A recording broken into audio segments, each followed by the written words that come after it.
Buenos días con todos y todas. Bienvenidos a la primera sesión del curso de Historia para este ciclo 2025-1. Buenos días. ¿Se escucha o no se escucha? ¿Se ve, no se ve? ¿Sí? ¿Sí se ve? Gracias por las manitos. Si lo ponen en el chat, ya, el chat ya está operativo de ese salón, ¿ah? Pueden entrar al chat, pueden ahí, si tienen alguna pregunta, alguna duda, la ponen por el chat, ¿ya? Para poder avanzar la clase de manera ordenada y obviamente recoger sus interrogantes, sus dudas. ¿Está claro? ¿Ya? Bien. Entonces vamos a empezar la clase el día de hoy. Bienvenidos, bienvenidas todos y todas. Este, nos toca, tenemos el curso de historia y el curso es más o menos una semana de historia universal, otra historia del Perú. Y eso es más o menos va a ser nuestra dinámica. Ustedes van a las áreas de humanidades sociales, ¿no? ¿Sí? ¿Pueden poner en el chat a qué carrera van, por favor? ¿A qué carrera van? Para saber quiénes son, más o menos, porque veo aquí 54 en lista presentes, pero si escriben sería interesante. Derecho, ya está. Emily, derecho. Ciencias políticas, Diego, Diana, Sarita, Kiana, derecho. Un montón de gente va a derecho. ¿Nadie más? ¿No hay otras carreras? Ciencias políticas, Lucía. ¿Quién más? Abril, educación secundaria. ¿Está bien? ¿Qué más? ¿Nada más? Traducción. Está bien, Fernanda. En traducción, Gino. Bacán, los lingüistas. Futuros lingüistas. Ah, excelente, chicos. Entonces, esta sesión está organizada para trabajar con los contenidos de Historia Universal. ¿Qué contenidos? Del temario Historia Universal, repito, teoría de la historia, optimización, edad de piedra, edad de los metales. ¿Ya? Cuatro contenidos y vamos a hacer esta dinámica. ¿Ya? Vamos a trabajar la primera parte, la teoría de la historia. Si hay alguna pregunta, la ponen en el chat. ¿Ya? Si ponen en el chat las preguntas en el medio del desarrollo del contenido, pues no lo voy a leer porque estoy prestando atención a la clase. Pero si terminamos el tema de teoría de la historia, preguntas, ahí sí pueden poner todas las dudas que tengan por el chat. ¿Está claro? ¿Sí? Ya, entonces empezamos. Empezamos.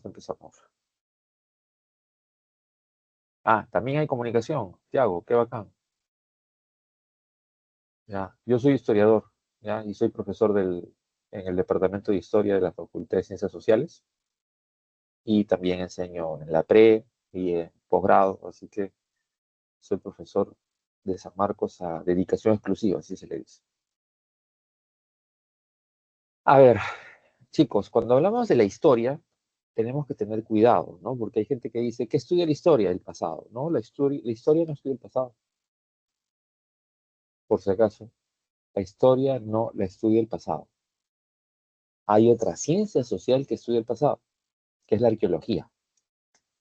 ¿Ya? La arqueología sí estudia el pasado.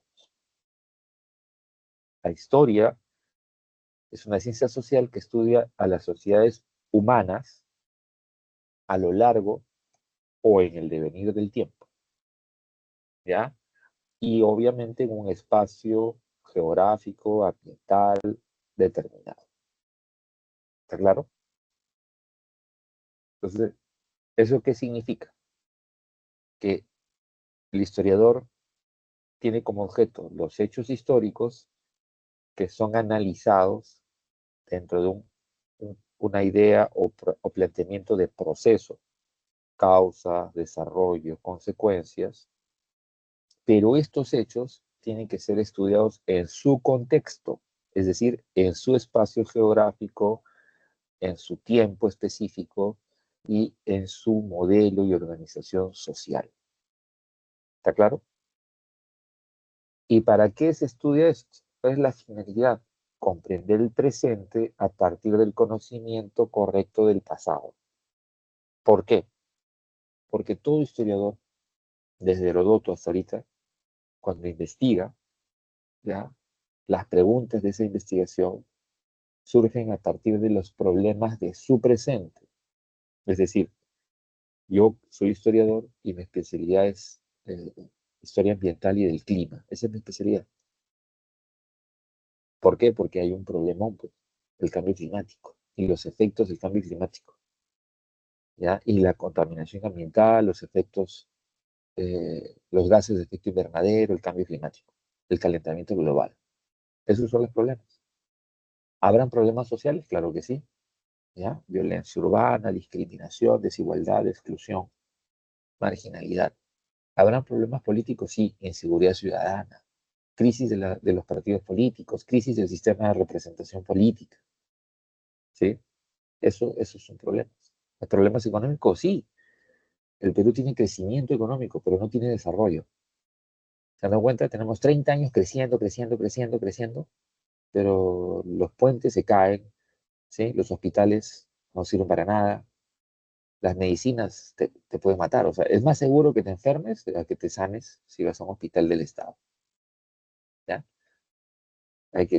Sí, hay que tener miedo ahora para todo. Inseguridad ciudadana ya ni hablar, pues, ¿no? Entonces, desorganización política, problemas institucionales. Ojo, mucho tráfico, profe. Mucho tráfico es producto de que no hay instituciones reguladoras o sancionadoras.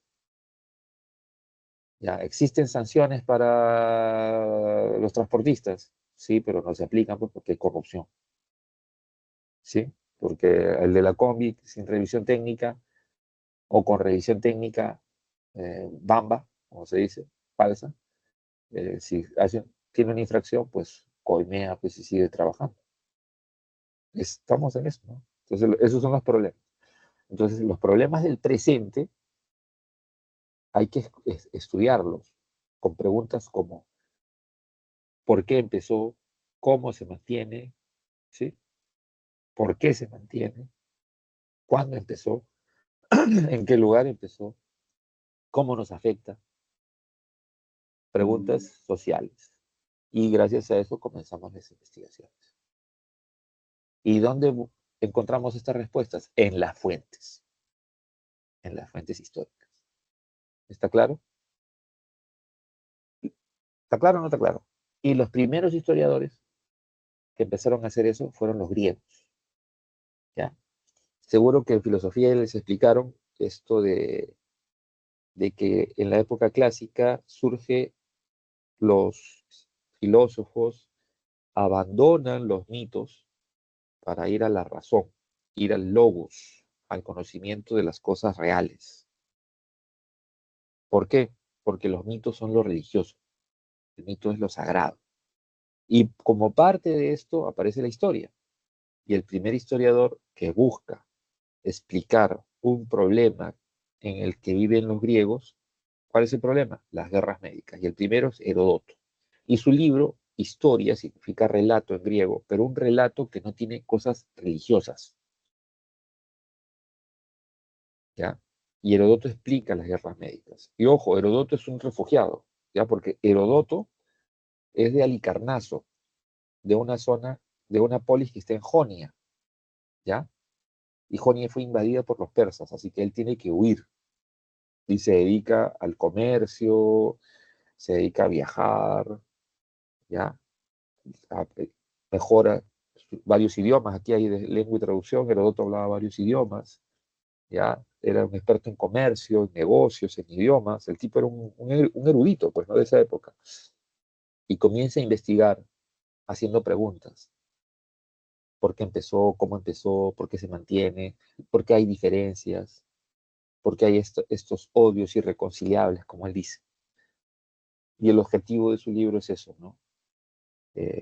Mantener la memoria de estos grandes acontecimientos. ¿Para qué?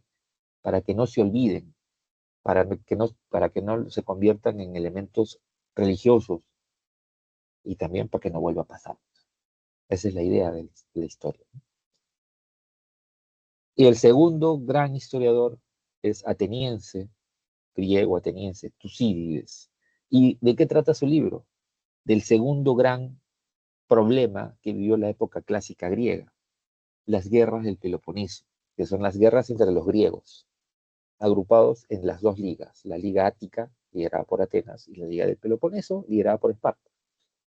Y ya veremos en la semana 5 la explicación más al detalle de las guerras médicas y del Peloponeso. Pero la guerra del Peloponeso es eso, ¿no? La rivalidad entre Atenas y Esparta. ¿Ya? Y Tucídides la explica. Las causas, por qué se da, por qué las diferencias, por qué la guerra, por qué los problemas, por qué los odios entre atenienses y espartanos. Buen libro, ¿ya?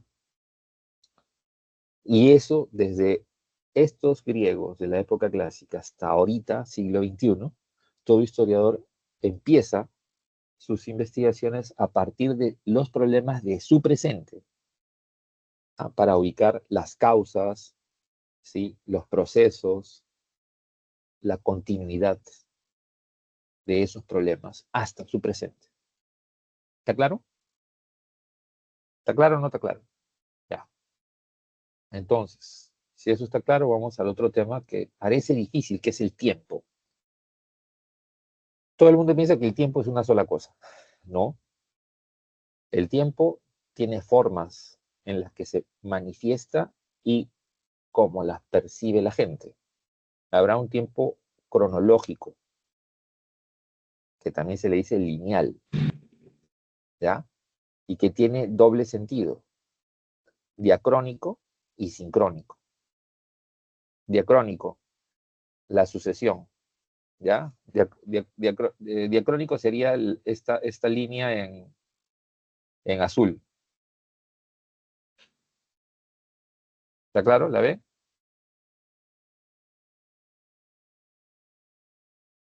Esta línea en azul.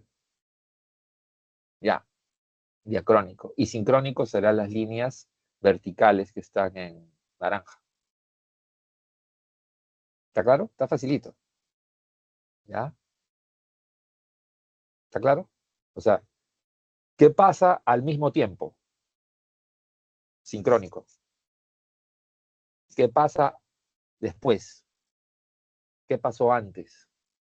¿Ya? ¿Está clara las diferencias? ¿No? La diacronía es el proceso. La sincronía es la simultaneidad. ¿Está claro? Más fácil no lo puedo explicar. Y cuando hablamos del tiempo cíclico, estamos hablando de los tiempos que están ligados a la naturaleza, las estaciones del año, el ritmo productivo, ¿ya? Las fases de la luna, e incluso los años, ¿ah? Incluso los años, porque cada año es, ¿qué cosa? La vuelta, ¿no? La vuelta del sol o el giro del sol alrededor de qué? El giro de la Tierra alrededor del sol, ¿ya? Y las fases de la luna son ciclos de la naturaleza. Y estos ciclos, los pueblos y culturas las respetan. No puede haber agricultura sin el conocimiento de los ciclos. Por eso, en verano comienzan a escasear algunos productos, pero aparecen otros. En invierno escasean algunos productos, pero abundan otros. ¿Se han dado cuenta? Si vas al mercado también, ¿no? Entonces, la estacionalidad. Y ojo, dentro de poco viene la Semana Santa y es una fiesta religiosa que está marcada por qué ciclos, las fases de la luna. Por eso la Semana Santa nunca calza los mismos días. No es como el 28 de julio, no es como el Día del Campesino o el Día del Trabajo. No, no, no. Cambia. Porque cambia por las fases de la luna. ¿Se han dado cuenta o no se han dado cuenta? Ya. Además de eso, hay una interpretación del tiempo que fue planteada por el historiador francés Fernand Braudel, que nos habla de que el tiempo está dividido en tres, es un movimiento de tres fases, como un reloj. ¿Han visto el reloj? Cualquier reloj normal, ¿no? De manecillas, analógico, como se dice, ¿sí? hay segundo que lo vemos. Es el acontecimiento. Minuto, ¿lo podemos ver? No, pero nos damos cuenta que existe. ¿Puedes ver el movimiento de la manecilla de la hora? No, no se puede. Es imperceptible, pero se mueve. Y eso pasa. Entonces los acontecimientos son lo visible, lo que todos podemos ver, ¿ya?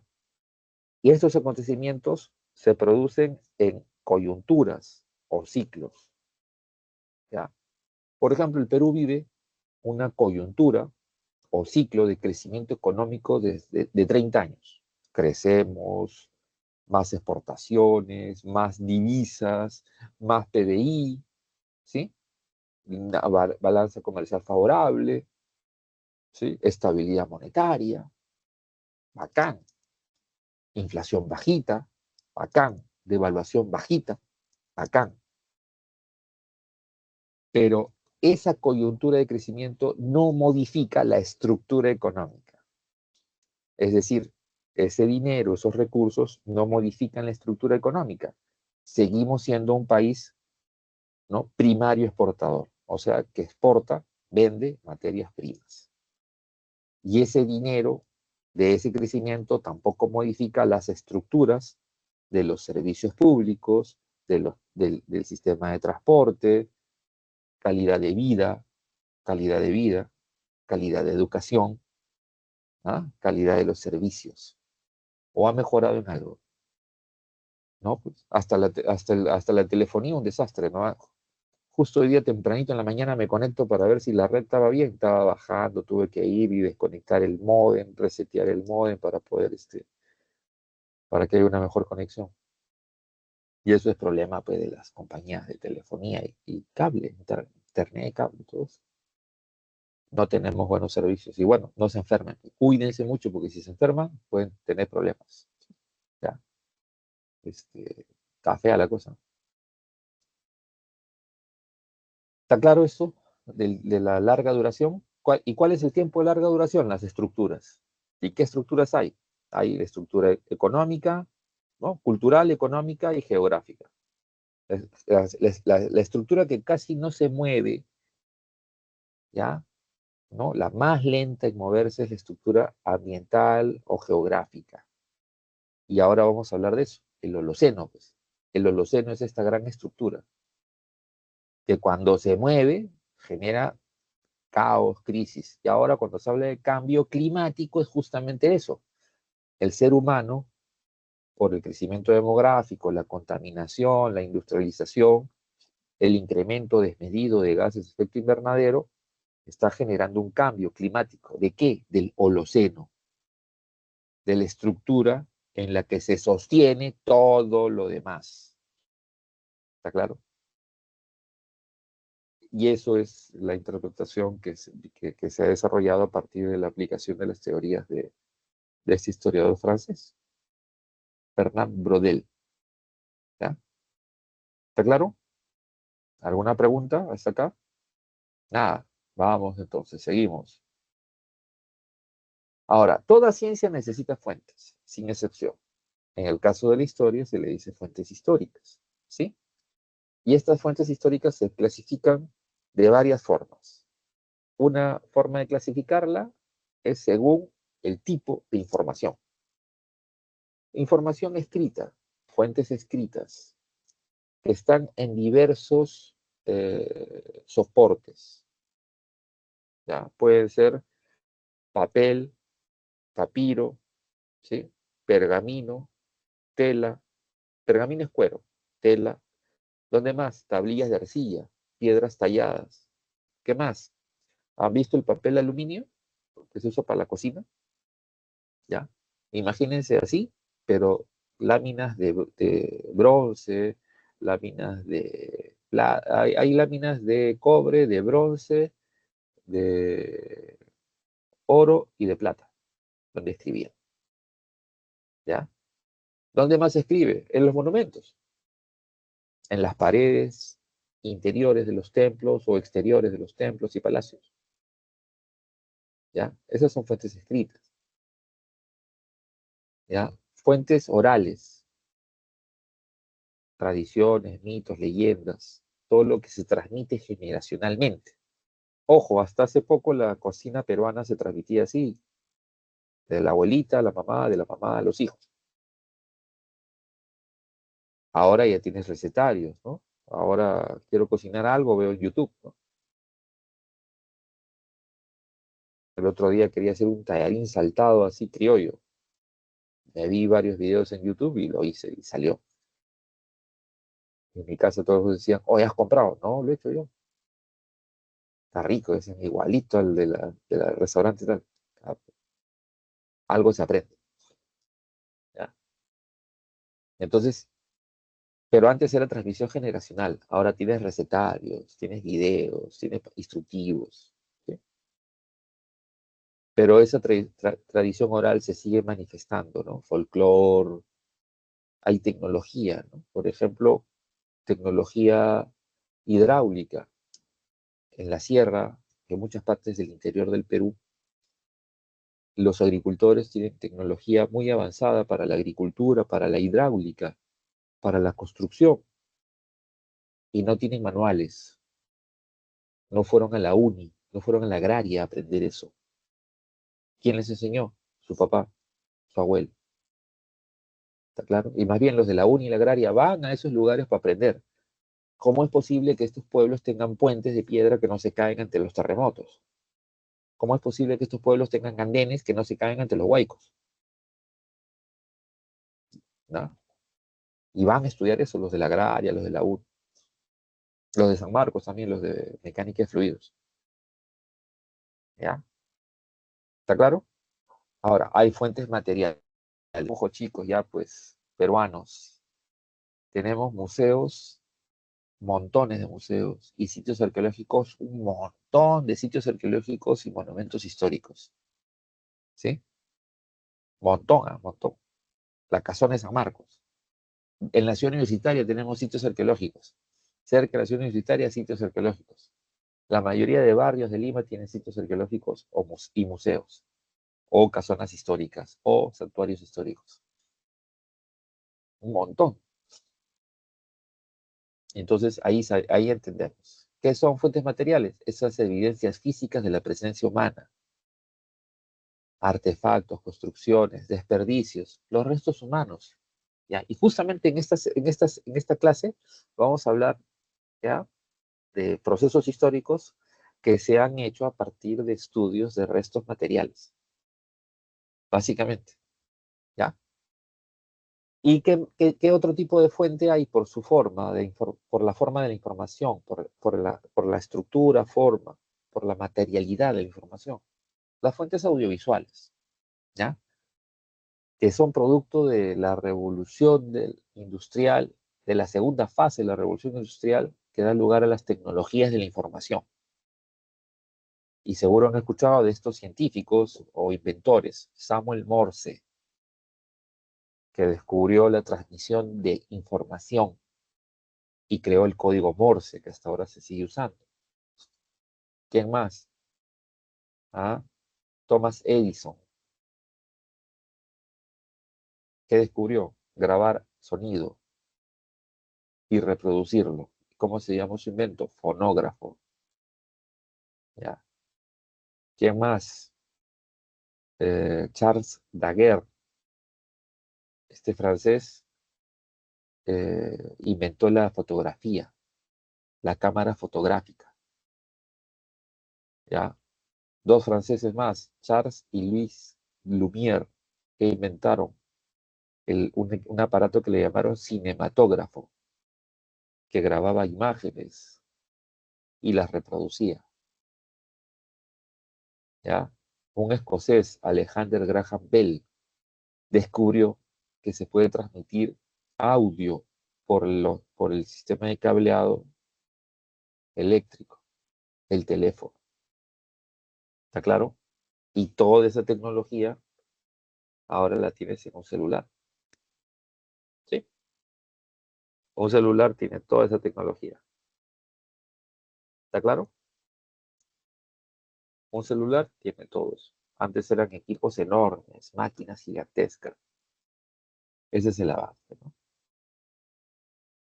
Y gracias a las fuentes audiovisuales, pues tenemos testimonios, videos, ¿sí? Salió un documental, una serie de documentales de la Segunda Guerra Mundial hechos por fotografías, videos y cartas de soldados, no de los de las estrategias políticas, militares, de los generales, ¿no? La percepción del personal de tropa, de los soldados y oficiales que estaban en el campo de batalla. Buenazo esa serie de documentales. ¿Ya? Ahora, las fuentes también se pueden clasificar según su relación con el pasado. Miren esto es importante. Habrá fuentes primarias, que son las fuentes que nos dan información directa, porque son contemporáneas al hecho que describen y son producidas por el testigo o protagonista o actor, puede ser víctima o victimario que escribe los hechos. ¿Está claro? Por ejemplo, proceso de independencia del Perú, las cartas de San Martín, las cartas o correspondencia de Bolívar, de Sucre, de Santa Cruz, de La Mar, que son los líderes del proceso de independencia, ¿no? Las memorias de Ribagüero, las cartas de Monteagudo, ¿está claro? Fuentes directas sobre la independencia.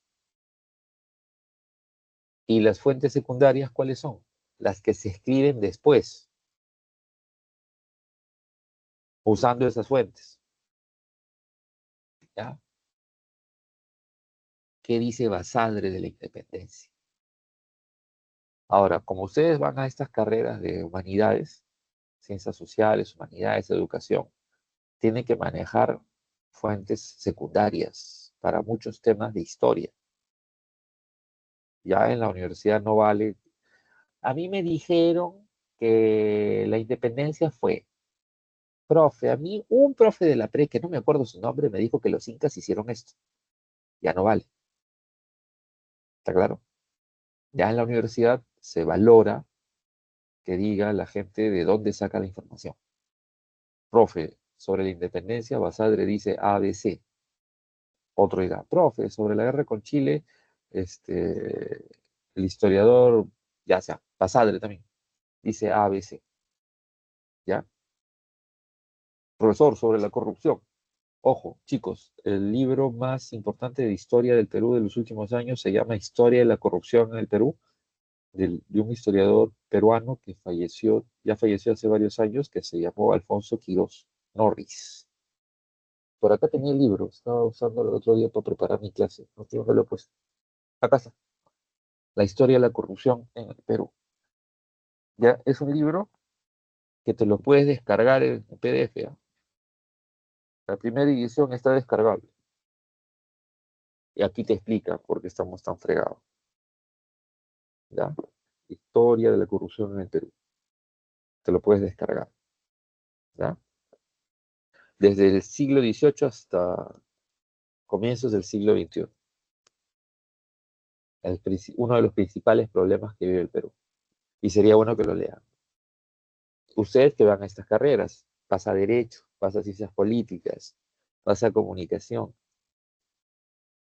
Caballero, lean este libro. ¿Ya? Y ahí si vas a las carreras propias de sociales, sociología, antropología, historia, geografía, ya pues, lectura obligatoria. ¿Ya? Porque este libro te explica por qué estamos tan mal, por qué estamos tan mal, por qué hemos descendido a estos niveles de corrupción alucinante, ¿no? Ayer el ministro de Educación dijo que no se necesita profesores de inglés para aprender inglés. A ver, ¿qué dicen acá los que van a estudiar lengua y traducción? ¿Alguno de ustedes ha aprendido inglés sin profesor de inglés? saben que no se puede, ¿no? La única forma actualmente es que tengas una buena computadora y pagues un programa de inglés en línea, ¿ya? Que tenga una IA que te corrija, ¿ya? Bueno, has aprendido inglés sin profesor, seguro, fonéticamente, o sea, hablas tu inglés así con un gringo, con un británico, como si nada. Ah, si es así, te felicito, eres genio, pero no sé. Bueno, Gino, cuando hables con un gringo o con un norteamericano de igual a igual, sin problema. Ahora, hay gente que puede aprender idiomas de manera fonética, igual que hay gente que puede aprender música o tocar un instrumento de oído, pero es poco, no es lo normal, ¿ya? No es lo normal. Y encima no se da fácilmente. Y hay gente que ha aprendido a escuchar, pero habla, pues, háblalo, eso es otra cosa, ¿ya? Vamos a ver, Gino, Gino, tú vas a traducción. Si vas a traducción, de repente ahí vas a mejorar bastante, pues, esa habilidad. Porque hay gente que puede escuchar algo y lo puede utilizar, ¿ya? Bien, bien, está bien, está bien. Todo se puede, señores.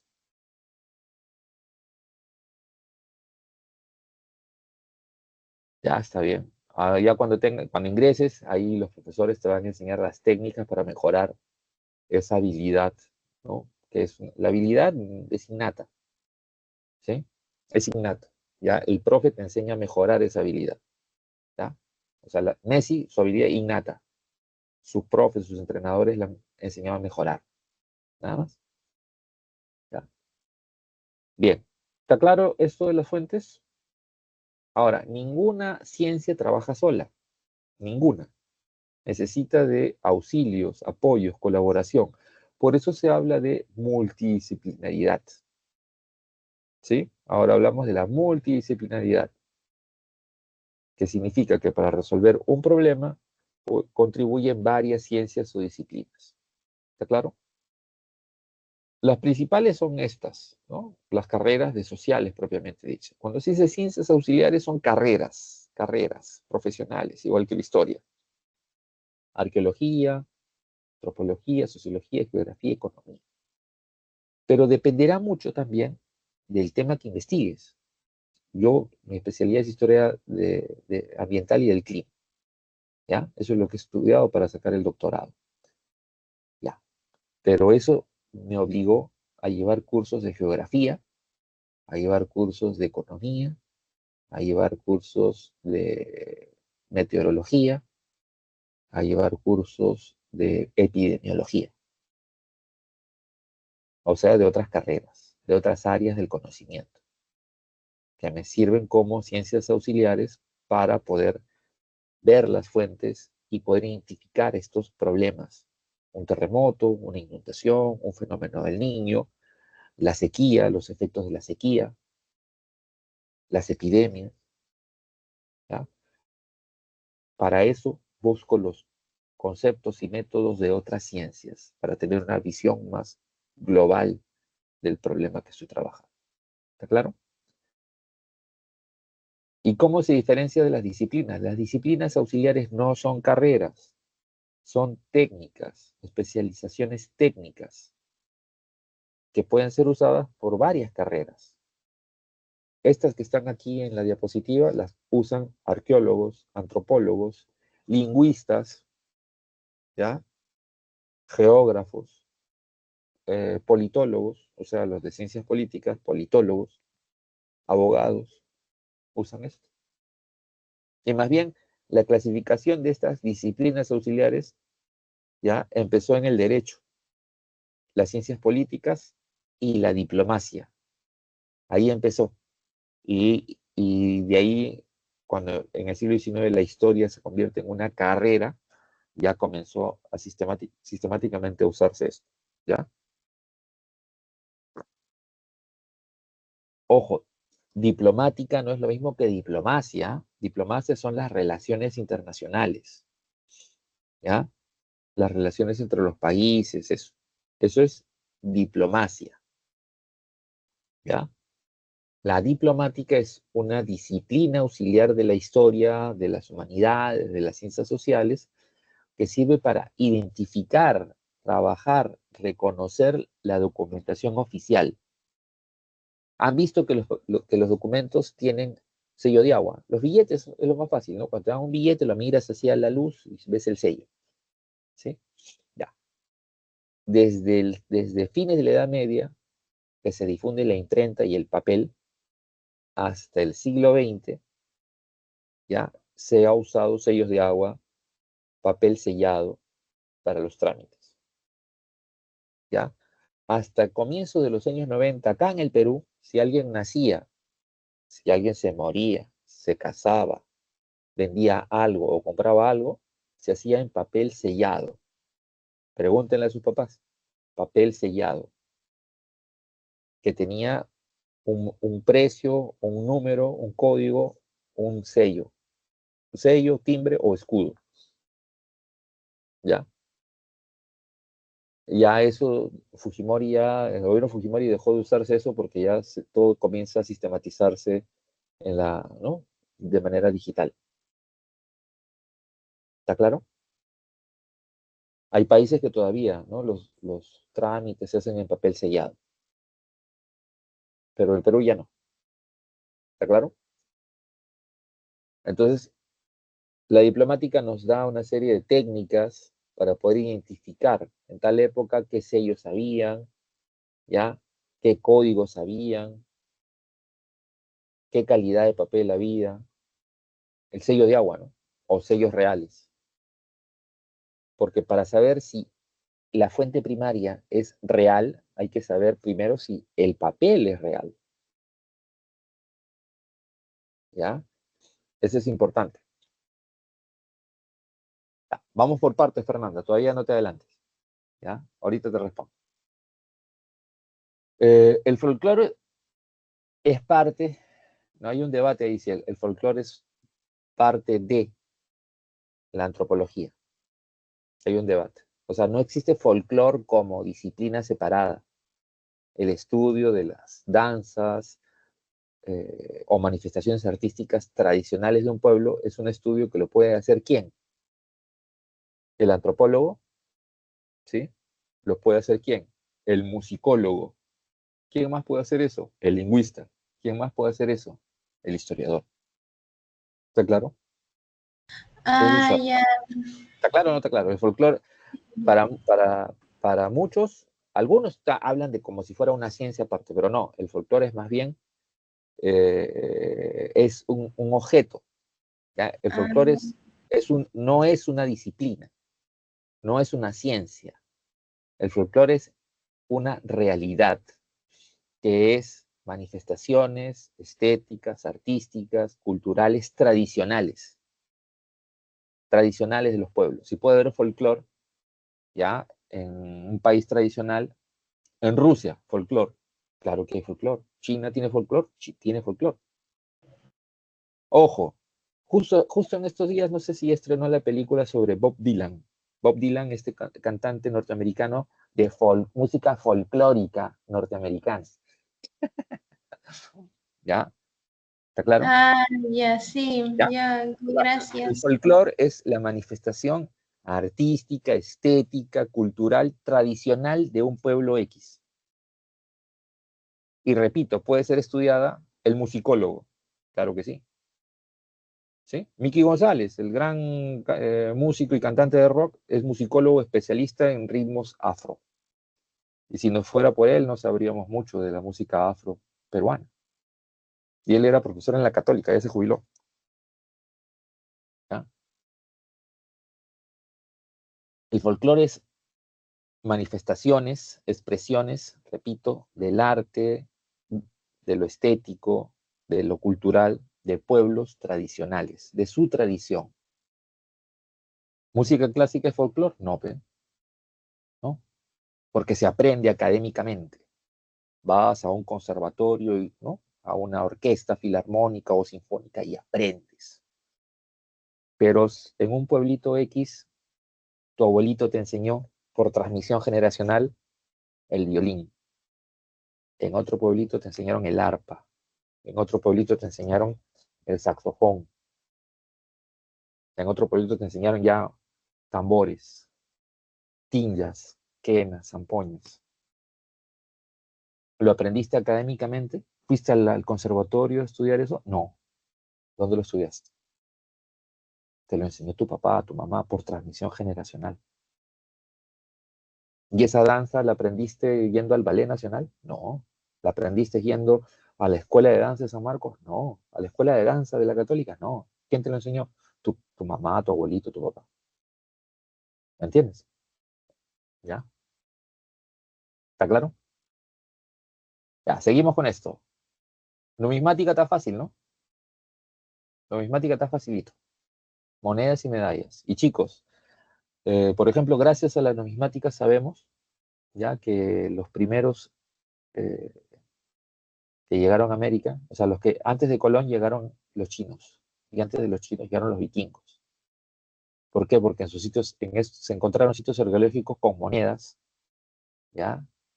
Vikingas, en la zona de Canadá, la costa atlántica de Canadá, se encontraron monedas en sitios arqueológicos vikingos. Y gracias a eso se pudo fechar, ¿ya? Y luego en la zona de Centroamérica se encontraron monedas chinas. Los chinos, los vikingos llegaron, se quedaron un tiempo y luego se fueron. Los chinos llegaron, pasaron por Centroamérica y se fueron. Pero mientras pasaron, como nos pasa a todos ahora, ¿no? Se te cae una moneda de 10 centavos y la recoges. Si es de 5 soles, ahí sí la recoges, la buscas. Pero muchas veces las monedas chiquitas se caen y ahí ya, pues ya fue, ¿no? Hasta que luego barren la sala, el cuarto y encuentras ahí las monedas. Eso pasa. Y gracias a eso se ubicó, porque las monedas tienen fechas, tienen símbolos que representan una época, la cara de un gobernante, ¿ya?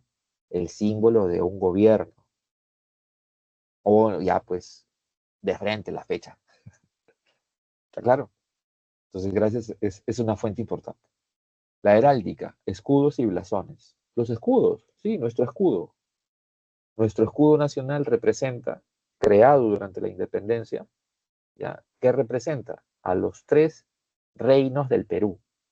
El problema es que se ha interpretado mal y por eso mucha gente dice los 3 reinos de la naturaleza, animal, vegetal, mineral. Falso. Cuando dice el documento de esa época, dice los reinos del Perú, hace referencia a las 3 audiencias. Así se le decía, pues. Cada audiencia tenía ¿no? su tribunal y se le decía rey. ¿Cuáles eran?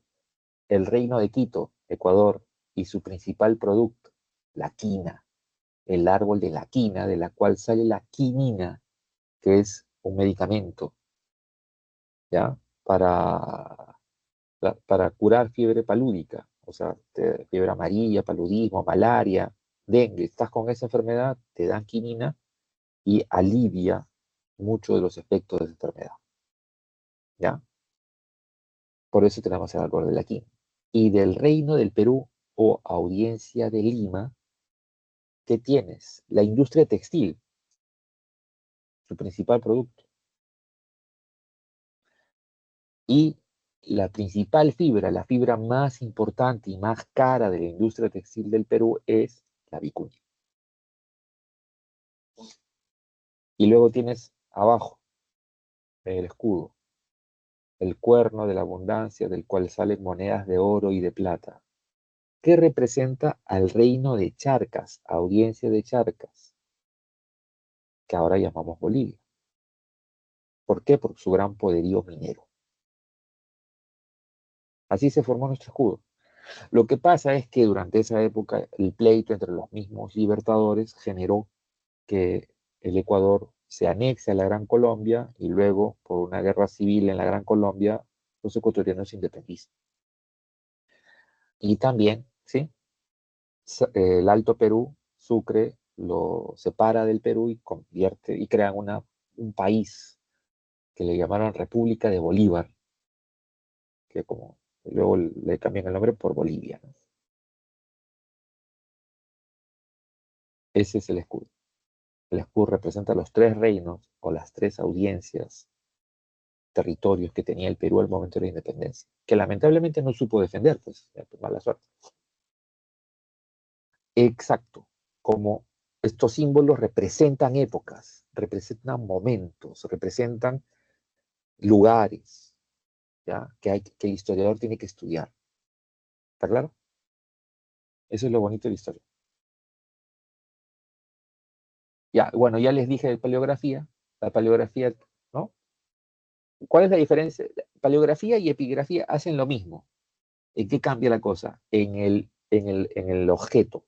La paleografía es estudiar, transcribir, traducir escritura antigua en soporte móvil. Soporte móvil, papel, papiro, pergamino, que es cuero. ¿Qué más? Tablillas de arcilla. ¿Qué más? Tablillas de madera. ¿Qué más? Rollos de cobre, bronce, plata, oro.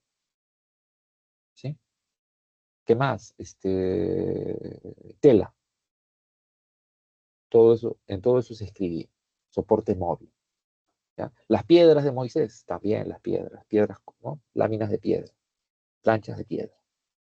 ¿Ya? Paleografía. Y la epigrafía es estudiar la escritura de los monumentos. Ojo, desde la edad de bronce en adelante, los monumentos ya de las culturas antiguas tienen escritura, de la edad de bronce en adelante. Mesopotamia, Egipto, India, China. Por dentro, escritura, por fuera, por dentro escritura pintada, ¿ya? Y por fuera la escritura tallada en la piedra, tallada. La epigrafía estudia, repito, la escritura de los monumentos y la paleografía, la escritura en los soportes móviles, ¿ya? Y la otra disciplina auxiliar que tiene elementos técnicos muy importantes es la genealogía, que estudia los linajes familiares, las líneas de parentesco, ¿sí? Y uno dice, mucha gente dice, no, eso es para la nobleza, para los cargos, los títulos nobiliarios y los cargos políticos y de poder, ¿no? También dicen, no, es solo para los empresarios, los grandes propietarios, para las herencias. Sí, pero también para la gente común y corriente. Sí, en serio. Ya, me imagino que sus padres, sus abuelos les han contado de que a fines de los 80 y comienzos de los años 90 el Perú estuvo hasta las patas, ¿no? Económicamente estábamos como Venezuela, ¿ya? Como Cuba, como Venezuela, como Cuba, como Bolivia. No había productos, no había alimentación, no había trabajo, no había energía, no había luz, no había combustible, no había nada, ¿ya? Pero encima de eso teníamos terrorismo, atentados, matanzas, coches de bombas, de todo. O sea, el Perú era una mezcla de Venezuela más Siria, ¿ya? Si ves noticias, hay varios que van a comunicación, varios que van a ciencias políticas y derecho, deberían ver noticias. Ya, el Perú era una mezcla de Venezuela y Siria, ¿ya? Así era, así está, así de mal está. Entonces, mucha gente se va, mucha gente se fue, ya no regresaba. Por eso hay peruanos en todas partes, ¿sí? Y los peruanos de origen extranjero tenían un beneficio. Las leyes internacionales de muchos países decían que si uno de tus abuelitos, todos tenemos 4 abuelitos, ¿no? Uno de tus abuelitos era nacido y ciudadano italiano, alemán, español, inglés, francés, japonés, chino, ruso, británico, norteamericano, podías pedir esa nacionalidad, pero tenía que estar todo documentado. Entonces, mucha gente de estos orígenes ya contrataba a los estudiantes de historia, ¿ya? Yo como estudiante de los últimos ciclos, nos contrataban para ir a las bibliotecas y archivos y buscar los documentos que dan testimonio que tienen la evidencia de estas, ¿no? Del origen de estas personas. Sí, la señora fulana de tal nació en Berlín en tal año y se vino al Perú en tal año. Y está casada con fulano de tal en Lima de tal año y de ese matrimonio nació fulano de tal, fulano de tal, fulano de tal, en tal ciudad, en tal ciudad, en tal ciudad. ¿No? Y ese fulano de tal, uno de esos hijos, ¿no? O sea, el testimoniante, o sea, el que presenta el expediente es hijo de ese hijo de esa señora que nació en Berlín, o de ese señor que nació en Roma, o en Génova, o en París, o en Sevilla, o en Madrid, o en Tokio, ¿no? O en Londres. Y se hacía el trámite. Obviamente los documentos se hacían copias legalizadas, se hacía el estudio con toda la documentación, las referencias, todo bien bonito, y con eso iban a las embajadas de esos países, revisaban el documento y si lo aprobaban, les decían, venga de aquí a 3 meses o 6 meses para que recoja su pasaporte y su DNI del país, ¿no? De ese país. Y se iban así. Y así se han ido un montón de peruanos, ¿no? Se han ido más de 3 millones de peruanos y casi 1 millón de peruanos que se han ido son los que tienen estos orígenes, ¿no? Esa relación, el abuelita o abuelito, uno de los abuelitos, alemán, italiano, inglés, francés, español, chino, japonés. Y así se han ido, ¿ya? Así que eso de la genealogía no es solo para el pituco que quiere reclamar su herencia o el noble que quiere reclamar su título nobiliario y su cargo político. No, no, no. También es para la gente común, ¿ya? Por si acaso. Bien. Esto de la periodificación o periodización se puede decir de las dos maneras, ¿ya? Tienes que saberlo de memoria. No hay otra forma. Tienes que saberlo de memoria, ¿ya? Cuando hablamos,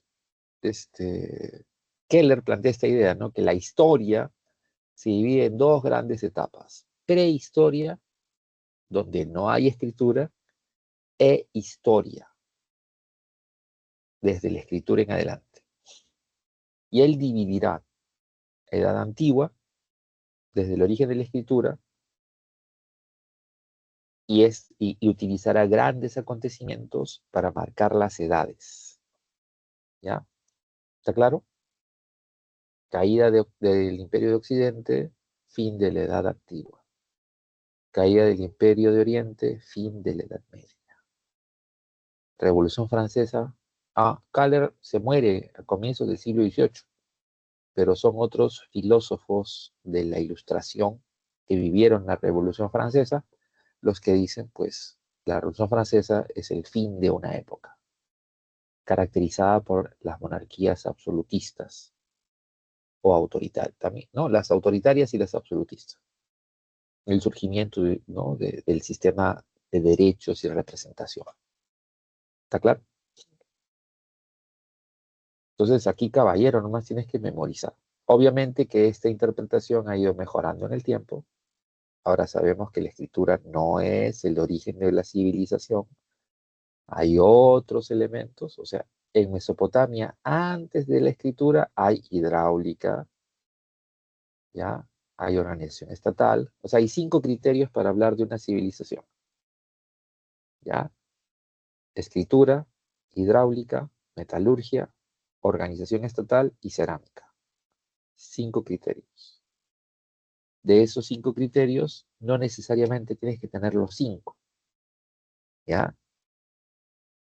Mesopotamia tiene los 5, Egipto los 5, China los 5, la India los 5. Perú tiene 4, que no tiene escritura. México tiene 4, que no tiene México, metalurgia. No, no hay escritura. El Imperio Incaico no. El Imperio Incaico es una etapa, la etapa final de la cultura andina prehispánica. Y la cultura andina prehispánica no tiene escritura, pero es civilizada, claro que sí, porque tiene, repito, organización estatal, tiene metalurgia, tiene hidráulica, tiene cerámica. ¿Está claro? Así que, ¿puede haber civilización sin escritura? Sí. Clara muestra, la civilización andina. ¿Puede haber civilización sin metalurgia? Sí, la civilización mexicana. Y ojo, solo hay 6 civilizaciones originarias que vamos a ver más adelante, que dan el salto del neolítico a la civilización. ¿Cuáles son las que dan ese salto del neolítico a la civilización? Ya les dije, Mesopotamia, Egipto, India, China, Perú, Andes centrales. Ya. Para la historia el problema ha sido que Perú no ha podido mantenerse unido. Y México o Mesoamérica, y lo mismo, ¿no? Mesoamérica, o sea, México no pudo mantenerse unido y ha perdido territorio, ¿no?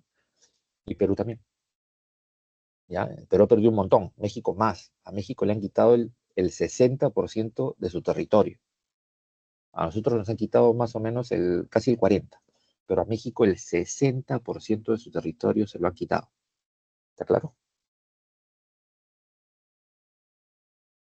A ver, hay algunos autores que hablan hasta el momento esas 6 son las originarias. Las otras son las invasoras. Persas, medos, hebreos, hititas, casitas, hurritas, helenos o griegos, romanos son invasores, ¿ya? ¿Y por qué lograron invadir y derrotar a los otros pueblos? El hierro.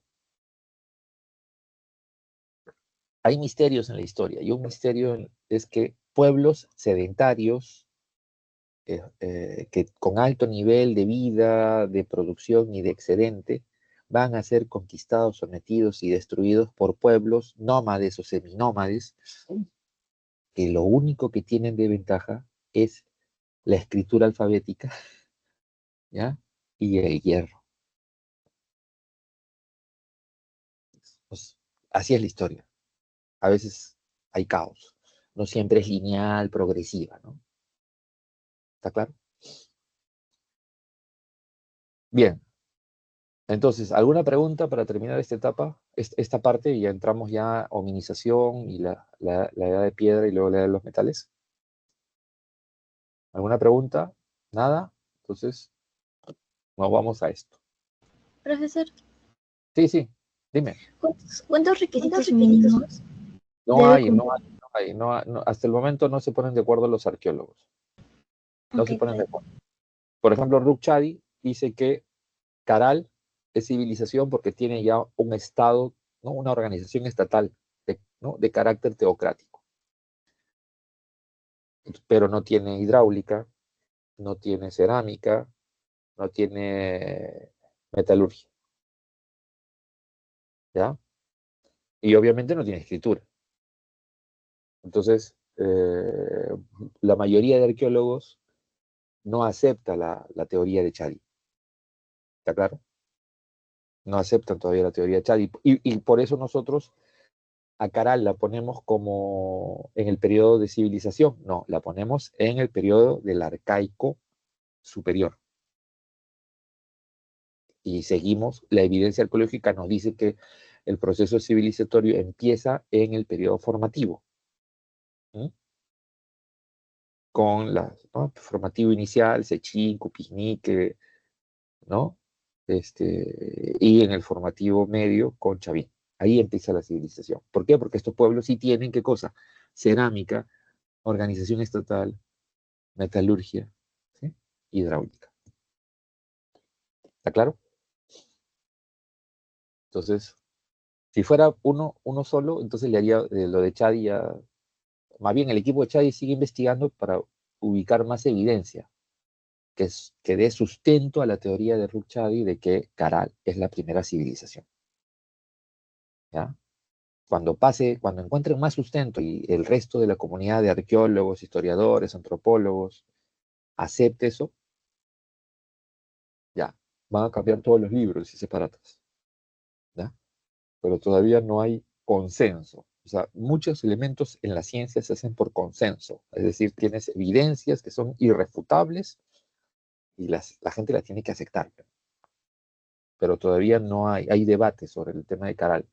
Por eso nosotros en la pre ponemos a Caral en arcaico superior. Ya lo veremos la próxima semana. ¿Semana 2? Sí, semana 2. Bien, ya. Si no hay más preguntas, entonces vamos a la hominización.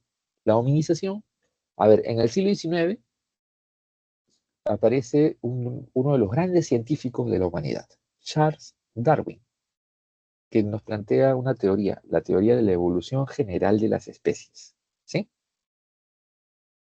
Y esa teoría se basa en el principio de la adaptación. Especie que no se adapta a los cambios del entorno, del medio ambiente, de la geografía, ¿qué le pasa a esa especie? A ver, ¿qué le pasa a la especie? Sea animal o vegetal. ¿Qué le pasa? ¿Ah? ¿Muere? Nada, se extingue. Peor que muerto, se extingue.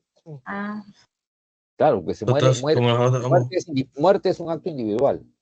Extinción es un acto del grupo social y cultural. Desaparece. ¿Ya? Esa es la idea, ¿no? Que unos dicen la supervivencia es más fuerte. No, no, no, no está bien la traducción. Sería del más apto, del más hábil, del más inteligente. ¿Ya? Cuando lo traducen como la supervivencia es más fuerte, si hubiera sido así, el Neandertal hubiera sobrevivido, porque era más robusto que el Sapiens. Pero no, pues.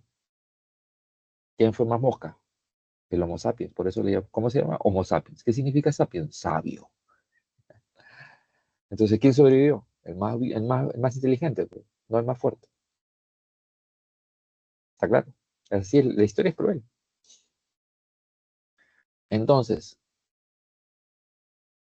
el proceso de hominización es eso, ¿no?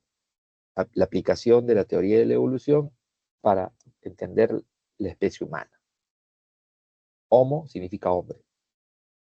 Y han habido varios tipos de humano o de hombre, Homo, en los últimos casi 3 millones de años. ¿Ya? Y este proceso se da en el Paleolítico, que es la primera etapa y la etapa más larga de la Edad de Piedra. Y este proceso se da en una sola parte del planeta, que es en África, concretamente en la falla del Rif, que está ahí en el mapa, en el oriente de África. Esta zona es una falla geológica que también conforma, ¿no? Es una falla geológica, conforma zonas de volcanes y zonas de valles y cuencas hídricas. En algunos libros dicen falla del Rif, en otros libros dicen valle del Rif, en otros libros dicen cuenca del Rif, y en algunos más simplemente dicen el Rif, se acabó. Pero, ¿por qué se dio la hominización ahí? Porque durante el Paleolítico se vive una era geológica llamada Pleistoceno, popularmente llamada Edad de Hielo. El planeta se congela, pero en el Pleistoceno hay etapas donde los glaciares se reducen y, y en algunas etapas crecen. Y los grupos humanos, cuando se reducen los glaciares, salen del Valle del Rift y se van a distintas partes de África. Y a partir del Erectus a Asia y Europa. Y luego el Neandertal a Asia y Europa. Y luego el Sapiens a Asia y Europa. ¿Ya? Pero luego hay, ¿no?, el flujo y el reflujo. Es decir, los glaciares vuelven a cubrir casi todo el planeta. Y muchos grupos, sobre todo de Erectus y luego neandertales, se quedan aislados. Como son cazadores, recolectores, depredadores, el frío mata a los animales o los hace que se vayan a otros lugares, mata a la cobertura vegetal, a los frutos que recolecta y come. Y al quedarse aislados, ¿qué pasa? Te mueres de hambre y si sobrevives a eso, al quedarte aislado, va a generarse un problema, la endogamia. ¿Y qué es la endogamia? La reproducción entre parientes consanguíneos directos. Y después de 3 generaciones, el potencial genético de ese grupo se acabó. Se acabó. Ya no, los niños que nacerán tendrán tantos problemas que no sobrevivirán a la primera, al nacimiento incluso. ¿Está claro? Y estos son los distintos grupos de Erectus que los arqueólogos y los antropólogos físicos encuentran por un montón de lugares de África, Asia y Europa. ¿Ya? Y yo sé que algunos vienen de colegios, academias o de academias donde los profes les gusta llenar el mapa de todos los tipos de homínidos. Ya, el ergaster, el antecesor, el faber, el pejinensis, el javanensis, el heidelbergensis, ya, todos esos son erectos. Ya, son erectos, que salieron de África y llegaron a un lugar, comenzaron a adaptarse en ese lugar, pero de pronto el cambio del clima fue tan brutal que se murieron, pues se extinguieron. ¿Está claro? Por eso no se puede hablar de una evolución lineal de la especie humana. En cambio, de las aves sí, gracias a los estudios de los años 80, 90, de los paleontólogos, sabemos que las aves de ahora son una evolución de los dinosaurios de antes. Sí, los dinosaurios, cae el meteorito, se mueren todos los dinosaurios gigantes. ¿Ya? Todo ser vivo de más de 1,50 m se muere. ¿Ya? Pero los dinosaurios de 1,50 m para abajo sobreviven y siguen evolucionando. Y de ahí salen las aves. ¿Ya? Eso es la teoría que incluso en función de esa teoría, en los años 80 salió un libro que luego se convirtió en una película muy exitosa, ¿no? Jurassic Park. ¿Han escuchado esa película? Ahora han hecho nuevas versiones, ¿no?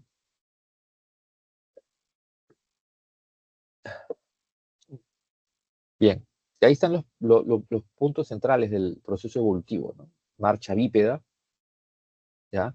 Y posición erguida. Ojo, el Australopithecus también tiene marcha bípeda y posición erguida. La diferencia del Australopithecus con el habilis es el pulgar oponible para hacer herramientas de piedra. Ojo, hay animales, primates superiores como chimpancés o gorilas, que usan palos o piedras. Yo he visto en museos y en documentales gorilas o chimpancés que se pelean con palos, se agarran a palazos, o se tiran piedras, o se tiran las frutas, para fastidiarse, para molestarse, se hacen guerritas, guerritas para fastidiarse, como jugando. He visto castores que encontraron un cangrejo, quieren comérselo, ¿y qué hacen? Lo agarran a pedradas. Hay videos donde hay osos que agarran un palo y lo meten a un panal de miel para sacar miel y comérsela, ¿ya? Pero el habilis lo que hace es transformar la piedra. Una piedra grande, partirla en lascas. Lasca significa hojas. Y al hacer eso, le dan filo a la lasca para convertirla en una hacha y la unen a un palo con sogas, obviamente de fibra natural. Y deja de ser una piedra común, un palo común para convertirse en una lanza, convertirse en un hacha de mano. ¿Está claro? En un cuchillo de mano. Por eso somos hábiles. ¿Ya? Listo. ¿Alguna pregunta sobre esto? Ah, bueno, acá están las familias. Hay dos géneros. El Australopithecus, que no es mono, ¿ya? Y el Homo, que tampoco es mono. ¿Hay una sucesión? Sí, pero esta evolución es complicada, ¿no? Le llaman no lineal, arbórea. Es complicada encontrar una línea evolutiva. Por eso los antropólogos físicos y paleontólogos andan buscando siempre esta idea del eslabón perdido. Andan buscando a este primate originario, ¿no? Que une a la cadena evolutiva humana.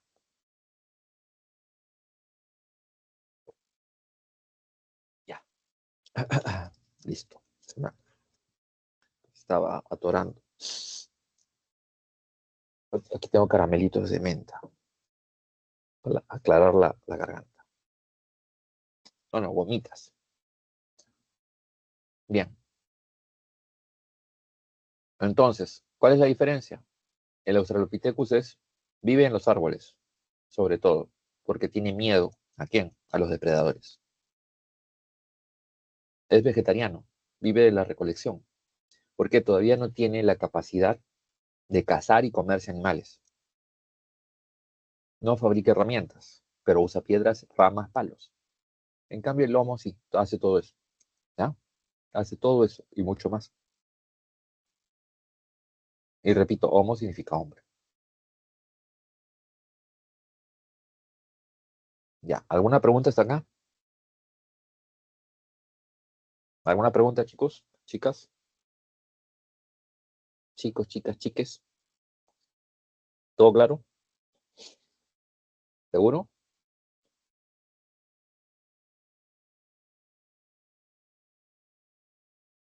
Revisen la separata. ¿Seguro? ¿Está todo claro? Porque a veces por confiados se nos pasan. Y recuerden que ustedes tienen 10 preguntas por examen. Y este es un salón ordinario, creo, ¿no? Y si es un salón de ordinario, son 4 exámenes. 4 por 10, 40 preguntas. Así que tienen que resolver sus dudas. Por si acaso, si quedan dudas después de la clase, la PRE tiene un sistema de consulta académica. ¿Ya? Los de turno mañana tienen consulta académica en las tardes y los de estudio tarde en la mañana. ¿Ya? Yo tengo consulta académica eh, los jueves de 3 a 5. Los de especial también pueden entrar a la consulta académica, por supuesto. De especial solo son 3 exámenes, que yo sepa. Creo que es así el reglamento todavía. Ya. ¿Alguna pregunta? Nada. Entonces vamos entonces a la edad de piedra. La edad de piedra, ¿ya? Se divide en 3 periodos: paleolítico, mesolítico y neolítico. El paleolítico es el más largo, ¿ya? Y durante el paleolítico se desarrolla el proceso de hominización y durante esa etapa se vive la era geológica denominada Pleistoceno, también llamada popularmente llamada Edad de Hielo, ¿ya? ¿Está claro? ¿Cómo vive la población? Se organiza en bandas, pequeñas unidades, básicamente es la unidad familiar, ¿ya? Pequeños grupos para moverse fácilmente. No hay liderazgo permanente, el liderazgo es por oportunidad. Si van a cazar, lidera el mejor cazador; si van a recolectar, el mejor recolector, ¿ya? Las bandas por lo general es la familia nuclear y algo más. Tiene que ser pequeña para moverse fácilmente. ¿Por qué? Porque son nómades. ¿Está claro? Viven en cuevas, hacen chozas de palo, de paja, de cuero, y ahí viven. Son depredadores. Donde llegan, cazan todo lo que es, todo animal que vean que se mueve, lo cazan y se lo comen. Todos los productos vegetales que son comestibles se los comen, ¿ya? Depredando el entorno. Y por eso se van a otro lugar. Llegan a un lugar, depredan lo que encuentran y obviamente tienen que irse a otro, ¿ya? A lo largo del paleolítico van a ir mejorando sus herramientas, sus técnicas, sus métodos. Y cuando ya veamos el paleolítico superior, han mejorado tanto sus técnicas y métodos de caza que los pintan en las paredes para enseñarle a los otros, para identificar los animales que deben cazar, para plantear cómo deben cazarlos. Importante, ¿no? Eso hace. Ahora, en el Paleolítico inferior hay Australopithecus, hay habilis, ¿ya? El habilis solo vivió en África, igual que el Australopithecus, ¿ya? El habilis tiene marcha bípeda, y el habilis, igual que el Australopithecus, tienen esto, acá está. Mientras que los monos tienen la columna y la cadera de esta manera, eh, el Australopithecus y los hombros no es que tengan la columna y la cadera recta, sino que tienen una S que permite generar la estabilidad y la posición erguida. ¿Ya? ¿Está claro? Y obviamente la marcha bípeda.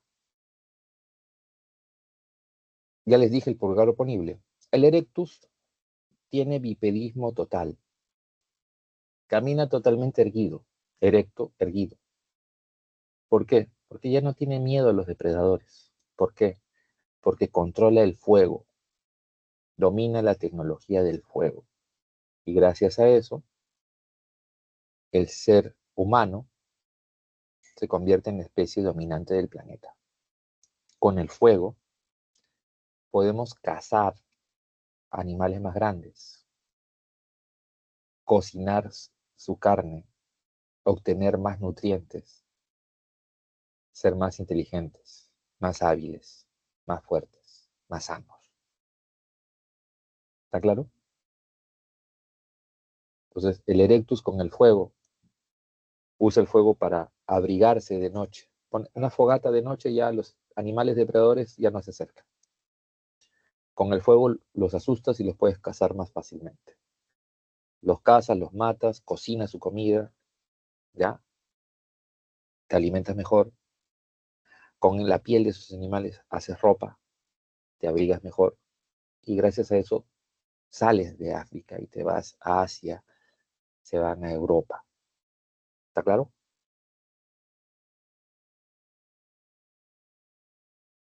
Paleolítico medio. Hay erectus en África, Asia y Europa. Hay neandertales. También salen de África, ¿ya? Los neandertales son muy parecidos a nosotros, a los sapiens, solo que son más agarrados, más chapados y más peludos. Serían más fuertes que nosotros, ¿ya? Un humano mucho más fuerte, más robusto, más bravo. Ese es el neandertal. Tiene la misma composición ósea que nosotros. Por eso los antropólogos físicos dicen que si tiene la misma conformación ósea, entonces tenía lenguaje articulado. Por lógica, ¿no? ¿Qué más? Se han encontrado entierros y en esos entierros se han encontrado ofrendas, lo que hace pensar a los antropólogos culturales que estos antepasados nuestros tenían creencias mágico-religiosas, es decir, pensamiento complejo. ¿Ya? ¿Está claro? Y obviamente, además de la piedra, comienzan a trabajar y tallar el hueso. Hay anzuelos de hueso que comienzan a hacer. ¿Ya? Esto es importante para la tecnología. Vamos al Paleolítico superior. Hay erectus en muchos lugares de Asia y Europa. Hay neandertales en Asia y Europa. Y aparece el sapiens. Y coexisten en muchos lugares. Se pelean, se matan, se cazan, o sea, se cazan en el sentido de cacería, pero también se reproducen entre ellos, ¿ya? Pero se impone el Homo sapiens. Y él es el que al final termina habitando todo el mundo. Y el Homo sapiens demuestra su pensamiento complejo en el arte, parietal. Bueno, en términos técnicos sería arte rupestre. Rupestre significa que se hace con objetos de la naturaleza, ¿ya? Y parietal significa paredes de las cuevas que habitaron. Ahí pintan. Y mobiliar, objetos movibles, ¿ya? objetos que pueden ser movidos con facilidad.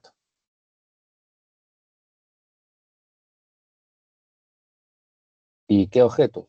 Por ejemplo, aquí tenemos los más representativos del Homo sapiens, estas Venus, que son ídolos tallados en piedra, madera, hueso o de barro crudo, que todas estas figuras hacen referencia a cultos a la fertilidad, con imágenes de mujeres.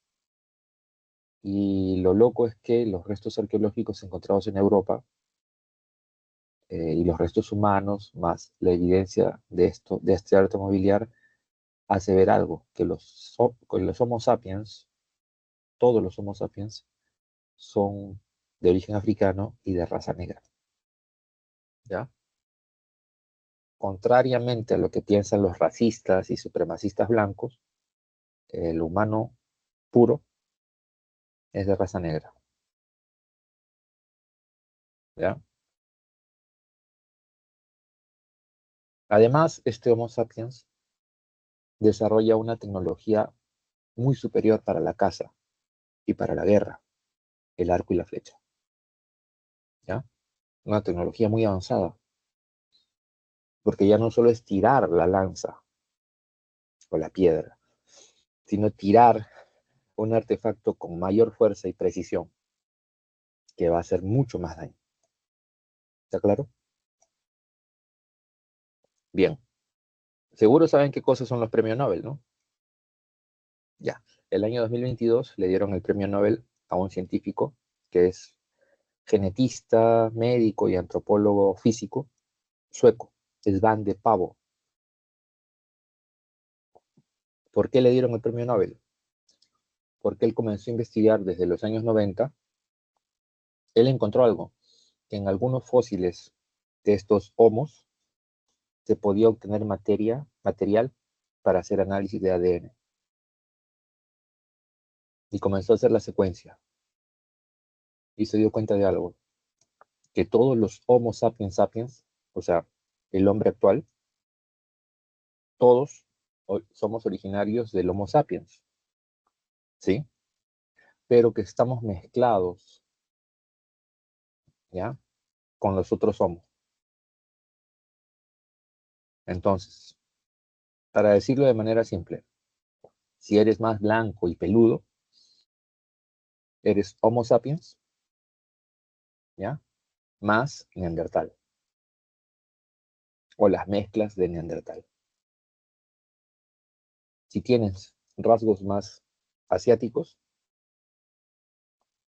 eres de base Homo sapiens mezclado con Erectus. ¿Está claro? ¿Ya? Y ojo, ¿por qué? Porque coexistieron. Los Homo sapiens aparecen alrededor del 200.000 antes de Cristo. Los Erectus desaparecen alrededor del 100.000 y los neandertales alrededor del 30.000. Así que durante varios miles de años coexisten de manera violenta o pacífica los distintos grupos de humanos. Pero, según Darwin y su teoría, solo sobreviven los más aptos, hábiles, inteligentes, que son los sapiens y sus mezclas. El neandertal puro, chau. Erectus puro, chau. Neandertal y sus mezclas, chau. Erectus y sus mezclas, chau.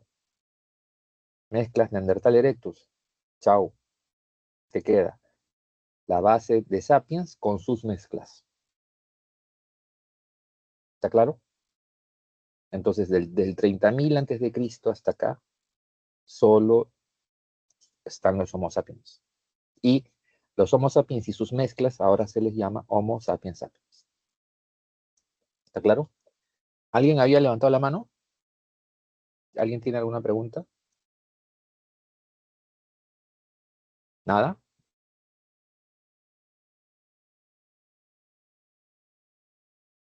¿Alguna pregunta? ¿Por qué terminamos esta parte del paleolítico? ¿Nada? Ya, entonces nos vamos entonces al Mesolítico. Ya dije hace ratito que el antecesor, el Ergaster, el Faber, el Heidelbergensis, el Pekinensis, el Javanensis, todos son erectus en sus distintas etapas, que se quedaron aislados ya ante el crecimiento de las masas glaciares. ¿Está claro? Lo dije, ¿eh? No me han prestado atención. Bien. Mesolítico. Es una etapa de transición. Termina el Pleistoceno y empieza el Holoceno, pero no es de la noche a la mañana. Es un proceso lento. Que este proceso del Mesolítico, de transición entre las dos eras geológicas o ambientales, se da más o menos entre el 10.000 antes de Cristo hasta el 6.000, más o menos. Y en algunos lugares hasta el 3, hasta el 5.000, 4.000. ¿Ya? Es un proceso de cambios, transición. Y por eso también los grupos humanos entran a una etapa de semisedentarización. Tienen aldeas estacionales. ¿Qué es eso? En los meses de calor viven en un lugar, ¿ya? Y en los meses de frío se van a otro lugar. Cambian las estaciones y regresan al mismo lugar. Se van al mismo lugar. Y así durante varios siglos, ¿ya? Se organizan en clanes. El clan es una familia extendida. Por eso se identifican con un antepasado común que es ritualizado y convertido en una deidad totémica. Los tótems son los dioses familiares, que en muchas culturas antiguas se asocian a los apellidos. ¿Ya? En los Andes, los apellidos en quechua hacen referencia a los dioses familiares o totémicos, ¿no? Huamán, ¿qué significa Huamán? A ver, ¿alguien sabe qué significa Huamán? O Puma, o Poma, está fácil. Puma o Poma está facilito. ¿Ya? Huamán, cerro no es Huamán. ¿Ah? Vilca, ¿qué significa? ¿Ya? Así, varios apellidos hacen referencia a orígenes totémicos. ¿Ya?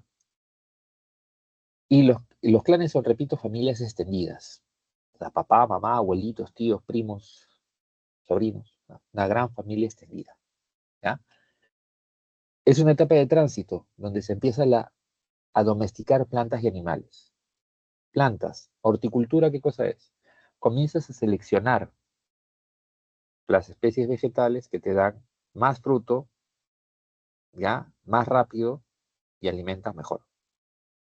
Todas las demás las vas descartando. Y estas especies que, que seleccionadas las vas cuidando, las vas separando, seleccionando. E incluso hay mejoras de estos productos, ¿ya? Y con los animales, ¿qué haces? Ya no cazas de manera indiscriminada. Surge la caza selectiva. ¿Qué es eso? Ya no cazas a las hembras, y menos si está preñada. Ya no cazas a las crías. Cazas a algunas crías, a algunos machos. Haces periodo de veda. ¿Qué es periodo de veda? Durante algunos meses no cazas porque esa es la época de reproducción de esos animales. En la pesca también hay periodos de veda, ¿ya? Esas vedas incluso se convierten en rituales, ¿ya? Para proteger esos lugares, ¿no? Y estas especies, para que no se extingan. Porque eso es lo que hacía el nómade, pues. Llegaba a un lugar y mataba todo. En cambio, ya en esta etapa hay caza selectiva. Y también surge el pastoreo. ¿Qué es eso? Agarras a las crías de los animales, las capturas, no para comértelas, sino para encerrarlas y para que dependan del humano. O sea, si la cría tiene hambre, ¿quién le da de comer? El humano.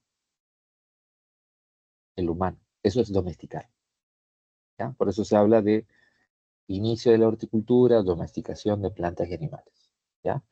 Ahora, a nivel del trabajo en piedra, que los arqueólogos le llaman industria lítica, hacen, imagínense, puntas de flecha de piedra, muy chiquititas, muy finas, anzuelos, agujas de piedra. Y con las agujas de piedra que hacen, pueden confeccionar, pueden hacer su ropa, pero también hicieron balsas de cuero.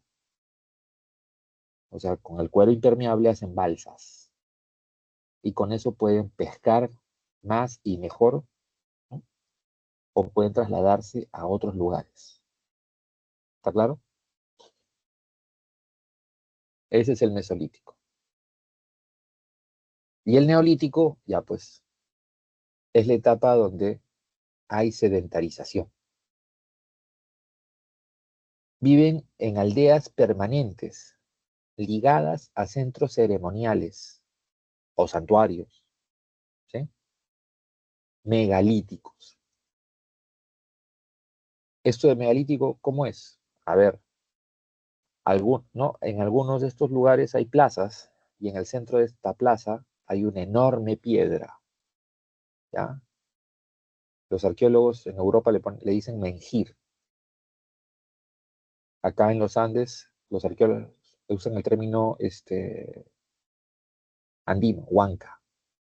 En una plaza, una enorme piedra con dibujos o tallados, ¿ya? Luego, otra estructura megalítica ceremonial, los dólmenes, que son estas especies de mesas donde hacían sacrificios, ¿ya?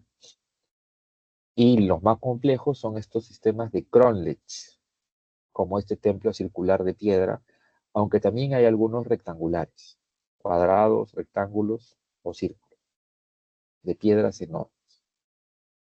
Y estos están en todas las zonas donde hubo cultura neolítica, en casi todo el planeta, ¿ya?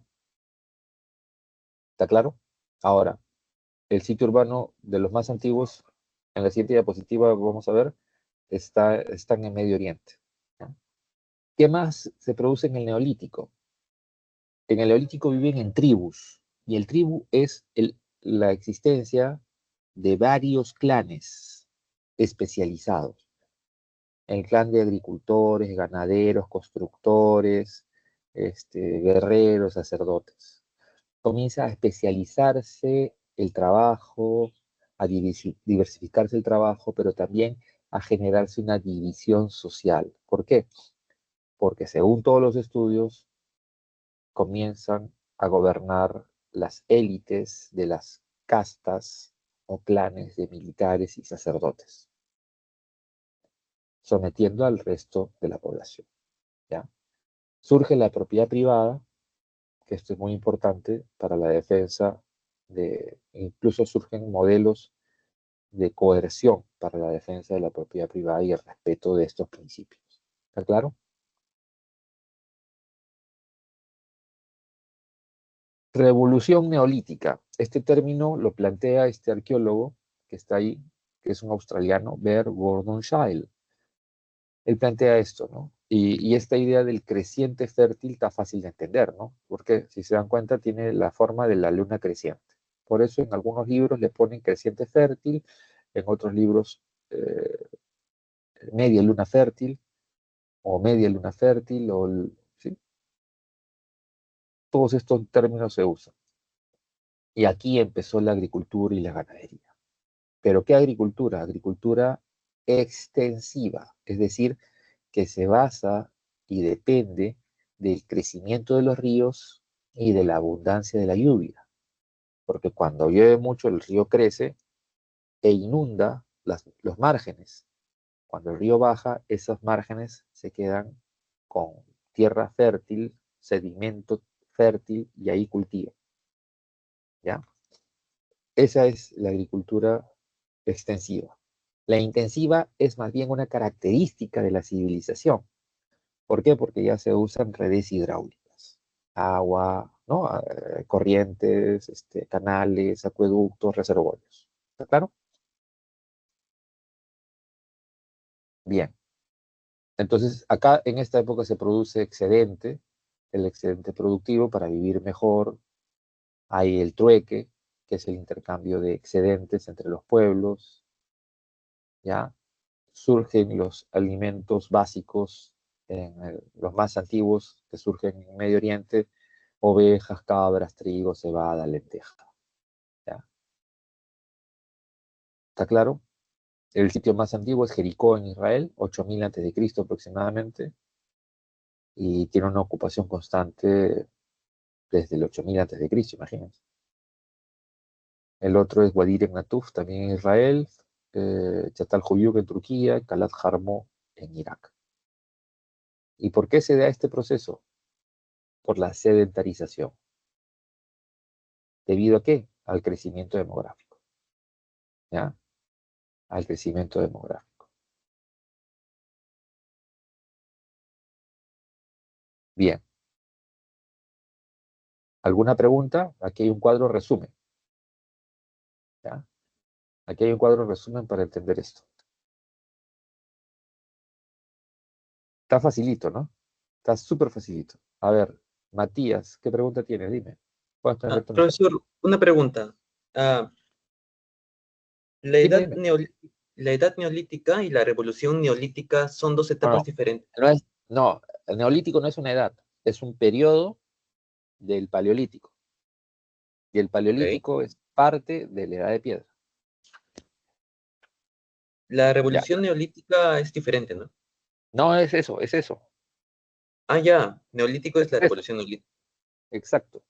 Es el Ah, gran ya. salto el gran salto que se da. Gordon Childe dice, crece tanto la población que comienzan a asentarse de manera permanente, ya no pueden migrar todos, ¿ya? Comienzan a Sí, asentarse y al asentarse, como ya habían experimentado con cultivos y con animales, comienzan a producir ya sistemáticamente.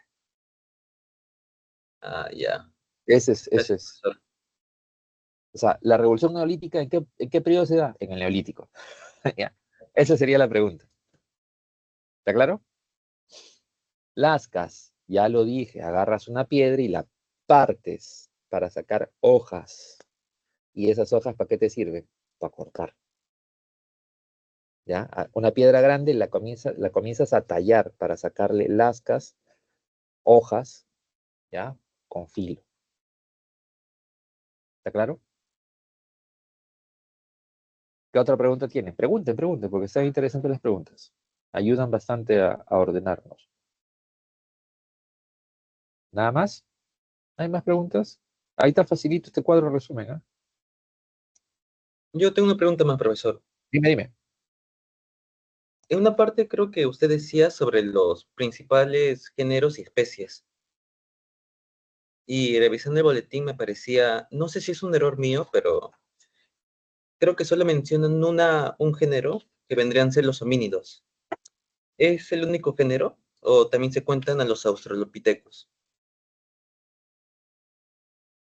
A ver, vamos a la separata. A ver, los homínidos, ¿ya? Son Australopithecus y hombres. ¿Está claro? Sí, De los primates superiores se separan los homínidos. ¿Cuál es la diferencia homínido primate superior? Está en la separata. La marcha bípeda. Esa es la diferencia. ¿Está claro? está Ahora, bien. entre los homínidos se separa Australopithecus y hombre. ¿Cuál es la diferencia? Hombre. Y el primer hombre, el más antiguo, habilis, pulgar oponible. ¿Está claro? Sí, profesor. ¿Ya? De todos los primates superiores se separan los homínidos. Y esos homínidos son dos grupos. Australopithecus y homos, hombres. Los dos son bípedos. ¿Ya? O sea, tanto Australopithecus y el género Homo son de la misma familia. Bípedos. Sí. Son bípedos. Somos, Vienen de somos los homínidos. de los homínidos. Somos homínidos. Vienen, no somos. ¿Ya? Australopithecus y nosotros somos homínidos. El Australopithecus ya se extinguió. ¿Ya? Gracias, profesor. ¿Por qué? Buenas preguntas, ¿ah? Vamos. Ya, ¿qué piensa Profesor, este? Ya, acá está el resumen de todo lo que hemos estado hablando del paleolítico, mesolítico, neolítico. Sí, ¿cuál es la pregunta? Dime. profesor, en algunas preguntas te hablan acerca de una industria microlítica. Ya pues, ya lo dije, en el mesolítico comienzan a hacer hasta anzuelos. O sea, los microlíticos son, los microlitos son como piedras A ver, ¿has visto una parecidas. aguja? ¿Has visto una aguja? Sí. Ya, imagínate una aguja hecha de piedra. Y el término industria, Que la hacen los seres humanos. La industria ok. es, y cuando se dice industria o manufactura, ¿qué significa? Hecha por el ser humano. Otra cosa Ok. es, mucha gente piensa que industria es con máquinas, ¿no? ¿No? Industria lítica es a mano, ¿ya? Ok, gracias, profe. Es que lamentablemente nosotros usamos eh, eso es por error de los libros de academia, de colegio. Industria o manufactura significa que el ser humano lo está haciendo, ¿ya? Se rayó, se rayó, se rayó. Les voy a, como recién estamos empezando, está que me bota, me bota. Se pone rebelde la cosa esta.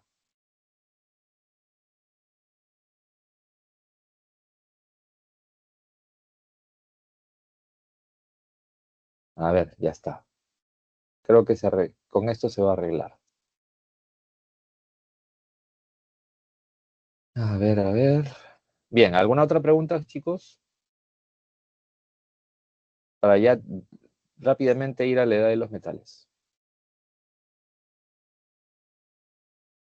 ¿Ya? Y cuando hablamos de la edad de los metales, también hay un error en algunos libros, en muchos libros de academias, colegios, academias, ¿ya? ¿Y cuál es ese error? Que ponen la edad de los metales como parte de la prehistoria. Y eso es grave, error grave. Eso te puede matar y quitar puntos. ¿Está claro? Lo que tienen que ustedes tener bien claro es que la edad de los metales es la división de la edad antigua, ¿ya? Entonces, cuando leas algún libro, si hay alguien de historia, arqueología, ellos sí van a leer esos libros especializados, van a ver que desde hace 100 años más o menos se divide la edad antigua en cobre, bronce y hierro. ¿Cuál es la gran diferencia? Para no repetir los detalles. La gran diferencia es que en la edad de cobre hay, miren, Estado, organización estatal, hay hidráulica, hay qué cosa, metalurgia, hay cerámica, pero no hay escritura. No hay escritura. En cambio, en la de bronce aparece la escritura. Escritura de carácter ideográfico. La más antigua, la de Mesopotamia, ¿ya? También llamada escritura cuneiforme. ¿Está claro? Y luego vendrá la edad de hierro.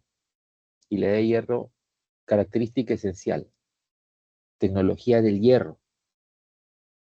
Y esa tecnología es desarrollada por los pueblos nómades y seminómades que invaden a los pueblos del bronce, que son los pueblos civilizados, originarios, que dan el salto. Ya veremos, en la semana 3 se habla de la revolución urbana, ¿ya?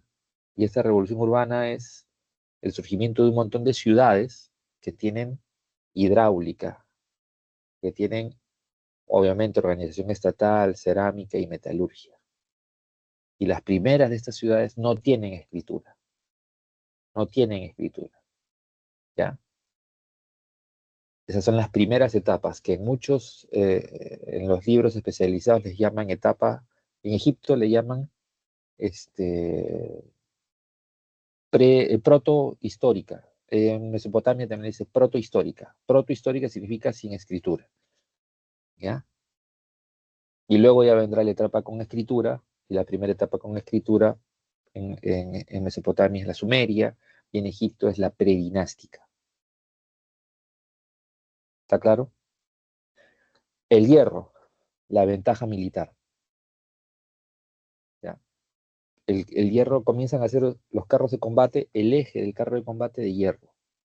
¿Le da qué cosa? El eje de hierro del carro de combate hace que el carro de combate sea más fuerte, más resistente y tenga mayor velocidad.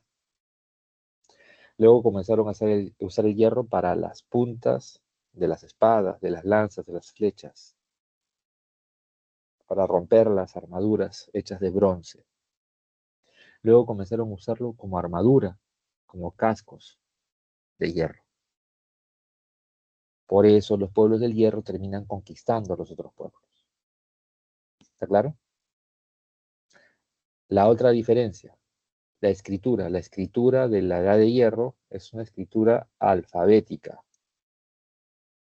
o fonética, que es desarrollada también por estos pueblos seminómades que invaden, fenicios, griegos, ¿ya?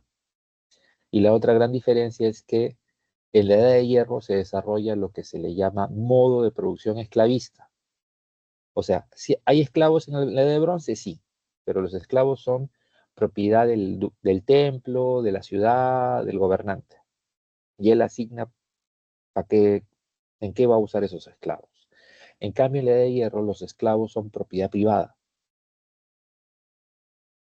¿Ya? ¿De quién? De todos. O sea, si fuéramos ciudadanos atenienses o romanos, tendríamos esclavos. Los esclavos harían todas las actividades manuales. Limpiarían tu casa, cocinarían, harían tu casa, ¿ya? Trabajarían en la construcción, en la agricultura, en la minería, los esclavos. El ciudadano no.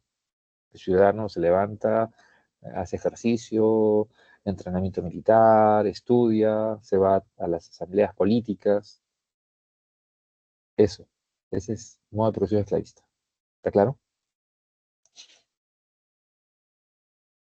Porque hay otro error, ¿no? Que he visto en varios libros, materiales de academias, que ponen toda la edad antigua modo de producción esclavista. Es un error. ¿Está claro? Bien.